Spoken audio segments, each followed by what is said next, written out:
Welcome to the Family Photography Marketing Podcast, where we dive into the world of marketing and help you take your business to the next level.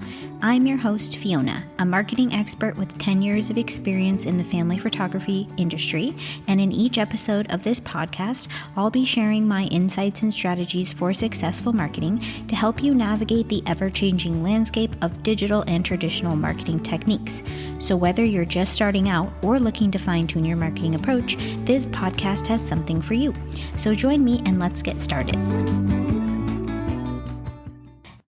Hello everyone. I hope you guys are having a good week. I know I'm a little off on the posting schedule that I mentioned last episode.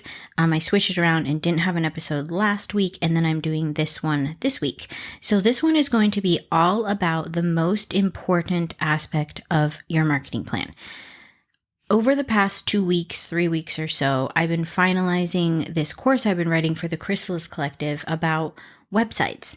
And just like anything, and one of the reasons I love teaching so much and mentoring people and writing courses and writing PDFs and whatever I end up doing for people, I end up learning a lot of things for myself, which is really helpful.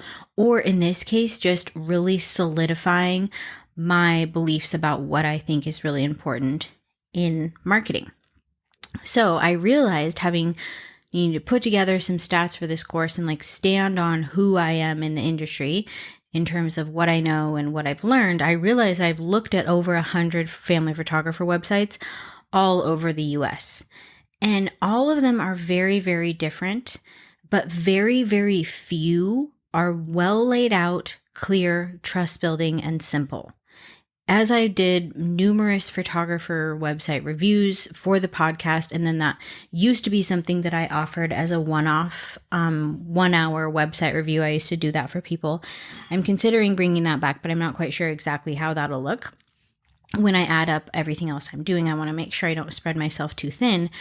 But it was just so rare that I came across a website that I felt worked really well. And going through this course, I asked a few people, kind of tried to ask people that were in the first 1 to 5 years of their photography career. And many of them, when I say marketing, what do you think is the most important thing you can do with marketing? The most important asset you can have? I asked what they thought that would be. And so many people said, well, you need a good logo and you need really good branding. And I think that's just a common misconception that photographers think that they really can't get going with a website until they have those two elements. And breaking this process down for the course helped me to realize that those things are just completely obsolete for the most part. So you do need a logo, obviously, kind of. I mean, you need a logo. I mean, there's definitely ways you could completely operate these days without a logo. I think it's really helpful to have fonts that flow really well and kind of choose a handful of fonts, choose a handful of colors when you're talking about your business, because I really think that helps build trust when people are looking at your brand overall. But people will gatekeep themselves from a website thinking they need these two elements, which you just don't need. So that just sort of solidifying that was really important to me. And once you get going with where you want to go, figuring out that path, your direction as a family photographer, it's okay to build things up over time. But once you know what you're trying to say and who you're trying to talk to, you need a website. And looking at all of these sites, it's not complication that you need. So I feel like there's a lot of photographer websites out there that are visually beautiful and extremely complicated and overwhelming. And for me as a photographer and you as a photographer, when I'm looking at another photographer's website, I can navigate it. But if I put on my consumer glasses, it becomes really tricky. Some of the wording is very confusing. Like instead of using blog, using the word journal, or using the word investment, I feel like even can be slightly confusing. There's other words I've seen for pricing that just didn't even click to me that that was the page that I was going to. So simplifying things down and making it so clear so that a fifth grader could understand how to navigate it is the thing that will really set you apart. So the bones of this site should say, yay, you're here. Like it should be like, hello, here you are. And here in the next line is, here's what you're looking for. So often we are forcing people to dig and search and hit the back button so many times to try to find what they're looking for. And the other thing that I realized too during this course is writing this course is how much permission photographers need to have to not be the right fit for people. So just this past week, I had 2 inquiries that it was clear I was not the right fit for. One of the things that happens with me is if I get too many people sending me images that they like that are very different than my own brand, I know that they actually see me, and I've talked about this a zillion times, as a service provider. They see me as a person who puts out images instead of an artist with my own vision that I'm trying to collaborate with clients on. So if I can't seem to get past that feeling of someone trying to just have me perform a service for them to produce images that they like, then I know that person's not a good fit. And oftentimes, because my website has online booking and you don't need to talk to me, those questions come through and I can see that that person isn't going to be a good fit, and I'm happy to refer them out. And getting to that point was difficult because when you're in the beginning, you're very much in that scarcity mindset. But what happens is you realize that your website can be that gatekeeper for you. And that's the other beautiful overlooked thing. If your website is so clear and so straightforward and so trust building, it will not be able to build trust with the people who are looking for something that is the opposite of what you're offering. So that's okay. If you're nervous of being that person who has to turn people away, say no, you can actually lean on your website more.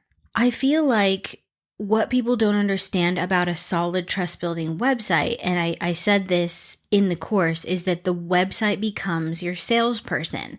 And I know that there is so much resistance in our beautiful little creative careers that we've built to think about sales. And I still see this thing that goes around Instagram where people are feeling so overwhelmed with the algorithm and they feel like they're chasing views or they're chasing visibility, and they have their mindset in that chase mode, and it feels extremely draining.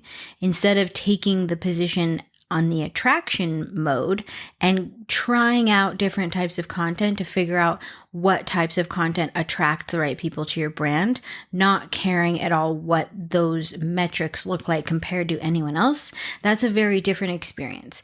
And so when these photographers are deep in this feeling of overwhelm, in this chase mode, they will put out this content that's like, I'm a creative, I can do what I want, I don't want to be boxed in. And my fear with that is that a lot of photographers who are new on the market, that messaging can be really damaging because it can make their brands not consistent. So the ability to be extremely creative in your career, this is only true, like I said in last week's episode or 2 weeks ago, this only applies if you are trying to make a living from this. If you're not trying to make a living, you can disregard.